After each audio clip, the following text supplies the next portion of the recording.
Bismillahirrahmanirrahim. İkramur rafiqi salih.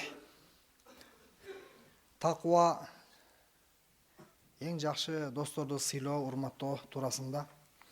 Wasiyatuhu sallallahu aleyhi ve sellem l'ithnayn min as-sahaba bikrami Rabah ibn Rabi'. Rabah bin Rabi' radiyallahu anhunu урматтагыла деп Пайгамбарыбыз sallallahu aleyhi ve sellem эки сахабага осият кылды. Мына ошол туурасында Табарани рахметуллахи алейхи риваят кылат. Рабах бин Раби радиаллаху анху айтат: бир жолу Пайгамбарыбыз sallallahu aleyhi ve sellem менен чогуу биз сапарга чыккан элек. Wa kana qad a'ta kulla thalathatin minna ba'iran yarkabuhu ithnani wa yasuquhu wahidun fi sahara. Анан жамаатыбыз көп болчу. Пайгамбарыбыз sallallahu aleyhi ve sellem үчтөн шерик кылып койду. Себеби 3 адамга бирден улуу дал келген дейт. Адамдардын саны көп, улоолордун саны аз. 3 адам биригип бир улоону алмак салмак минесиңер деп Пайгамбарыбыз sallallahu aleyhi ve sellem бизге берген болчу. Бирөөсү минсе, экөөсү жөө басат эле. Ошентип, очет менен биз улоолорду минет элек. Биз чөлдө бара жаттык. Вананзилу фил жибал. Качан биз тоого келген мезгилде жандыктарга райым кылып түшүп алат элек бардыгыбыз, эч кимибиз минбестен. Себеби тоого чыкканда билесиз, канчалык оор, канчалык кыйын. Үстүндө жүк болсо андан да кыйын. Ошого сахаба радиаллаху анхумдар айтат: биз түз жерде алмак салмак минет элек, бирок тоого жана дөңсөгө бийик жерге келгенде бардыгыбыз түшүп, жана улоолорубузду, төөлөрүбүздү айдап алат элек дейт. Фамарра би Расулуллахи саллаллаху алейхи ва саллям ва ан амши факала ли арака я Рабах машиян. Анан сүйүктүү Пайгамбарыбыз sallallahu aleyhi ve sellem менин жаныман өттү. Рабах радиаллаху анху айтып жатат: мен жөө басып алган болчумун. Анан менин жөө басканымды көрдү дагы: "Эй Рабах, сен жөө басып алгансыңбы? Сен улоо минбейсиңби?" деп Пайгамбар алейхиссалам мага айтты. Факулту иннама назалту саа ва хадани сахибая кад ракиба. Анан мен айттым: "О Аллахтын элчиси, мен дагы минип жатам. Бирок мен жаңы эле түштүм, шериктерим эми эле улоого минди. Ошондуктан эми эле жөө баскан учурум болчу" деди. Фамарра би сахибая фанаха баирахума ва назала анху. Анан Пайгамбарыбыз sallallahu aleyhi ve sellem менин жаныман дагы өттү, жана эки шеригимдин жанынан дагы басып өтүп кетти. Анан менин эки шеригим ошол жерде төөлөрүн жерге чөктүрдү дагы, экөө тең минбей мени күтүп калышты. Falamman tahaytu qala irkab sadra hadha al-ba'id fala tazalu alayhi hatta tarji'a wa na'taqibu ana wa sahibi. Мен качан өзүмдүн жамаатыма, шериктериме жеткенимде, алар айтышты: "Сен төөнү мингин" деди. Эми бул төөнү сен гана минесиң. Биз бара турган жерге жеткенге чейин сен гана ошол төөнү минесиң деп менин эки шеригим сунуш кылды. Ошондо мен айттым: "Эмнеге мен минем дагы, силер минбейсиңер? Буга чейин алмак салмак минип келбедик беле?" деп мен сурадым. قال رسول الله صلى الله عليه وسلم إن لكما رفيقا صالحا فأحسنا صحبته. Билесиңби, жаңы эле Пайгамбар алейхиссалам биздин жаныбыздан өтүп бара жатып не деп айтканын билесиңби? Силердин жамаатыңардагы адам бар го, Рабах. Бул өтө ыймандуу, өтө салих, таква, өтө адамгерчиликтүү инсан деп сиз тууралуу жакшы сөздөрдү айтты. Анан силер ошол шеригиңерди кадырлагыла, ага жакшы мамиле кылгыла деди. Ошондуктан биз сени кадырлайлы деп чечтик. Ошондуктан сен гана минесиң, биз минбейбиз деп жанагы сахабалар айтышты. Эми бул окуядан досту сыйлоо, урматтоо, өзгөчө ыймандуу, таква болсо канчалык зарыл экендиги айтылды. Хадистерде көп келет досту сыйлоо туурасында. La ya'kul ta'amaka illa taqi. Senin tamağыңды таква адам гана жесин, Вала тусахиб илля муъминан. Сен ыймандуу адам менен гана дос болгон дейт. Демек дос жакшы. Бирок достордун бардыгы эле жакшы боло бербейт. Адам өзүнүн досунун дининде болот, өзүнүн досуна карасын, диндин этибарынан ал канчалык бекем дейт. Эгер досуңуз жакшы болсо, анын жакшылыгы сизге сөзсүз түрдө өтөт. Пайгамбарыбыз саллаллаху алейхи ва саллям бир хадисте айтат, жакшы дос менен жаман достун айырмачылыгы бар дейт. Жакшы дос атыр саткан инсан сыяктуу. Атыр саткан инсанды билебиз, Ал клиенттер албаса дагы бир сүйкөп көрөт да. Алып калабы депчи. Бирок чын жүрөгүнөн эле, чын дилинен эле албасаңыз деле наразы эмес да. Эми атыр саткан инсанын жанына барсаң, же атыр аласың, же атыр жыттайсың да. Жок дегенде эле жакшы жыт, жагымдуу жыт келет. Ошондой эле жакшы инсан бул атыр саткан инсан сыяктуу дейт. Ал сага атыр бербесе дагы, атыр сүйкөбөсө дагы, бирок жанына барсаң эле атыр жыттана берет. Жакшы сөздөрдү угасың. Жакшы сөздөрдү аны менен чогуу сүйлөшөсүң. Жакшы достун мисалы мына ошондой жакшы дейт. Ал эми жаман достун мисалы кандай десе, Пайгамбарыбыз саллаллаху алейхи ва саллям аны темир устага окшотту да. Темир устаны билебиз да бардыгыбыз деңчи. Ал эртеден кечке темир ширетет. Сварка кылат, түтөтөт. Эми ал сенин бир нерсеңди күйгүзбөсө дагы, бирок анын түтүнүнөн сен эч качан кутула албайсың дейт. Жаман достун жамандыгынан эч качан кутула албайт экенсиң. Ошондуктан сен жакшы досторду танда, жаман достордон оолак бол дейт. Аллах Тааланын алдына барганда дагы кыямат күнү кээ бир инсандар аябай өкүнөт экен да. Алар эмне деп өкүнөт? Аллах Таала кыямат кайымында достордун кандай өкүнгөндүгү туурасында Аллах Таала баяндап койгон да. Аузу биллахи минаш шайтанир ражим. Ал-ахиллау яума идин бa'духум ли бa'дин адувун иллал муттакин. Кыямат күнү достордун бардыгы тең бирине бири душман болот, бир ганда ыймандуулар гана дос бойдон калат дейт. Бир хадисте келет, адам өзү бейишке кирет экен. Бирок бейишке киргенден кийин досун көрбөйт да бейиштечи. Менин досум кайда дейт. Сурайт, кичинебизден бери чогуу өскөнбүз. Амалда бирге болгонбуз, жакшы амалдарда.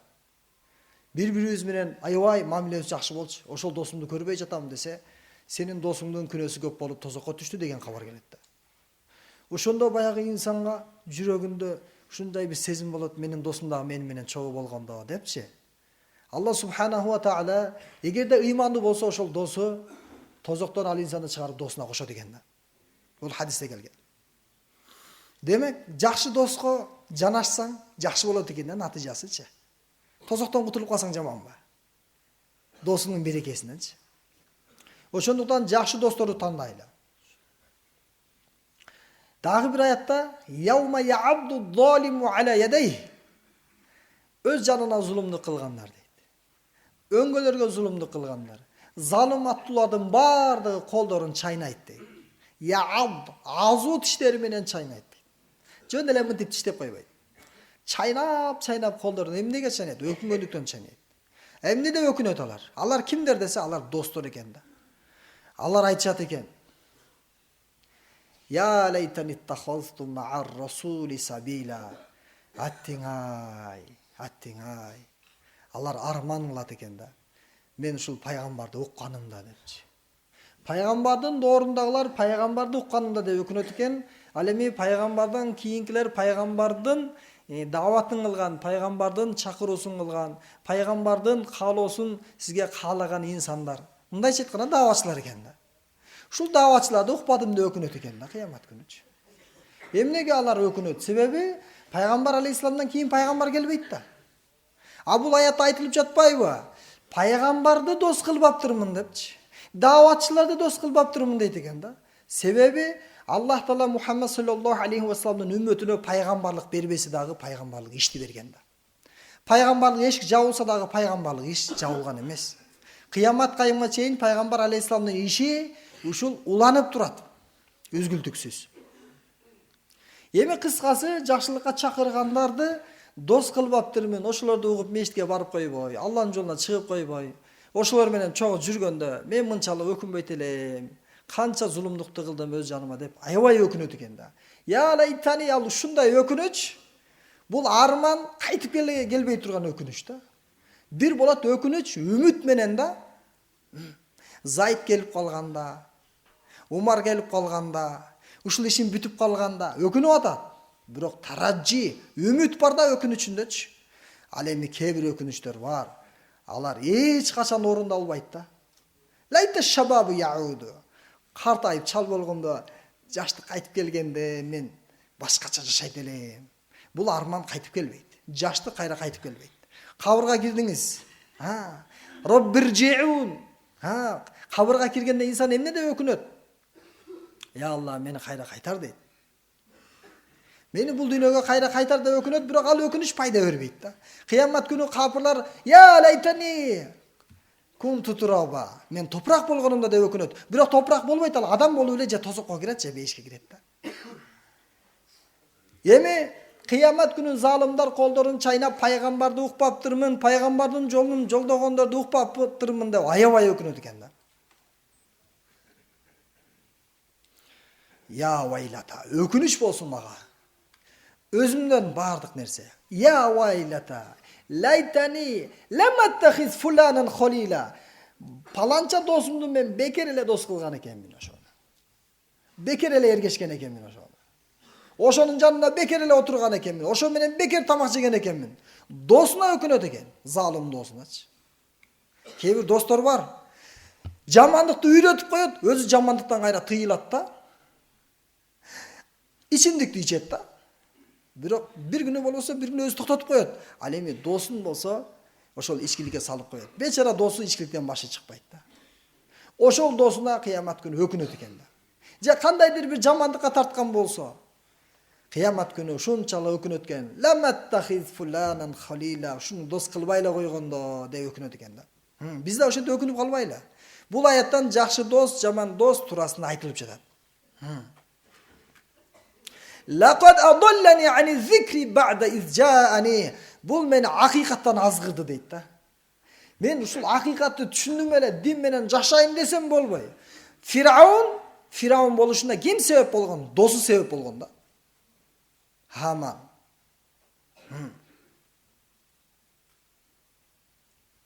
Eger Haman bolbogondo Firavun aytat da, men Firavun bolboyt bolчумун депчи.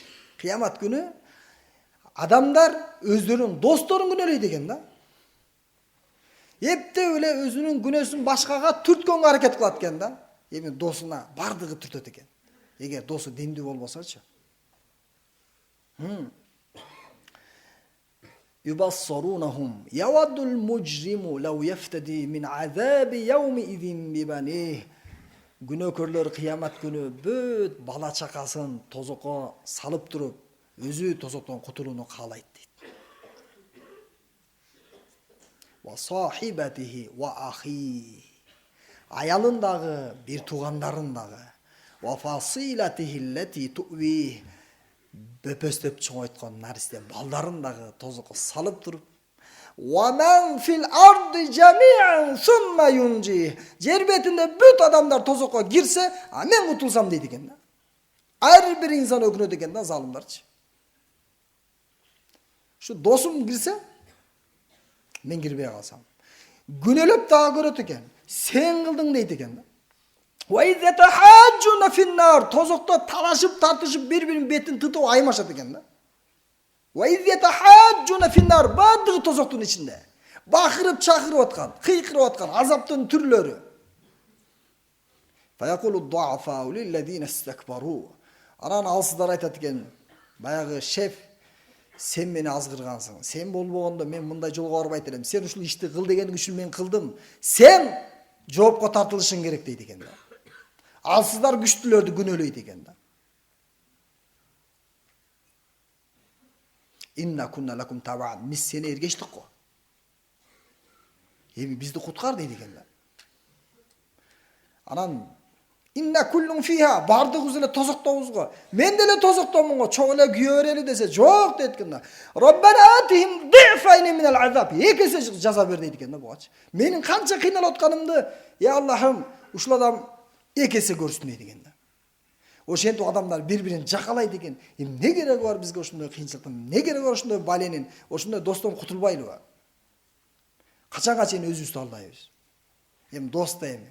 Жаман болсо дагы дост да. Жаман болсо да дос, бир күнү сиз өзүңүз дагы жаман болгонуңузду билбей калып атпайсызбы? Досуң карга болсо чокуганың бок экен деп, бир күнү өзүбүз дагы бок басып калабыз да. Бир күнү өзүбүз дагы адашып калабыз, өзүбүз дагы сезбей калабыз да. Досубуздун кесепети бизге тиет. Досубуз деп канча намазыбыз каза болот. Досубуз деп канча амалыбыз калат. Досубуз деп канча жака барабыз.